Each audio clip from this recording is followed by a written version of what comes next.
এই মেয়ে, এই এদিকে আসো। তুমি কি আমাকে ফলো করতেছো? জি স্যার। কেন?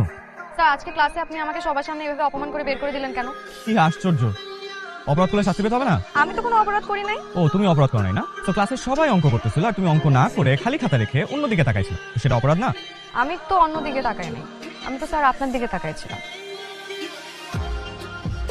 অঙ্ক না করে আমার দিকে তাকা থাকাটা কি অপরাধ না? মোটেও না, ভালোবাসার মানুষের দিকে তাকিয়ে থাকা কি অপরাধ না? দেখো মেয়ে, তুমি ওদিন আমাকে যা যা বলছো আমি কোনো গুরুত্ব দিইনি, আর এইসব বিষয় নিয়ে গুরুত্ব দেওয়া উচিত না। কিন্তু তুমি যদি এটা নিয়ে বাড়াবাড়ি করো, আমি কিন্তু তোমার বাবার কাছে যেতে বাধ্য হবো। স্যার আপনাকে কষ্ট করে আমার বাসায় যে বাবার কাছে নালিশ দিতে হবে না। আমি এমনিতেও ডিসিশন নিয়েছি যে আমার বাবার কাছে সবকিছু খুলে বলবো। বলে দিবা মানে কি বলে দিবা? বলবো যে আমি আমার ভালোবাসার মানুষকে খুঁজে পেয়েছি, আর আমার ভালোবাসার মানুষ আমাদের ক্লাসের অঙ্কের টিচার অয়ন স্যার। তাড়াতাড়ি আমাদের দুজনের বিয়ের ব্যবস্থা করো। তোমার বেতন কত?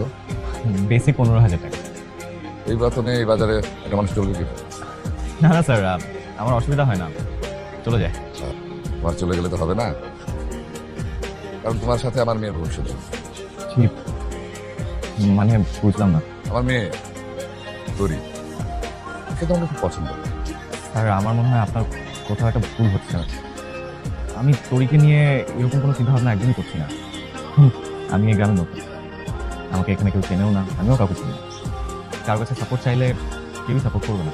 এবং আমি এটাও জানি যে চাইলে অনেক কিছুই করতে পারি।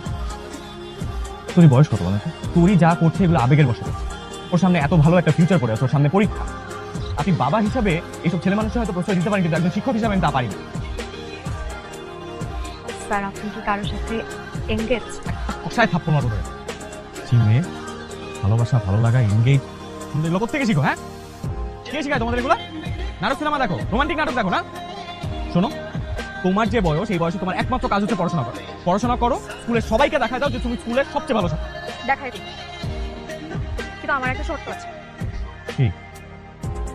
আমি যদি ঠিকঠাক মতন পড়াশোনা করে ভালো রেজাল্ট করতে পারি, তাহলে আপনি আমার সাথে প্রেম করুন। আচ্ছা, পড়াশোনা করো, তারপর পরটা পরে দেখা যাবে। পরে দেখা গেলে তো হবে না, আপনার আমাকে এক্ষুনি প্রমিস করতে হবে। প্রমিস করেন।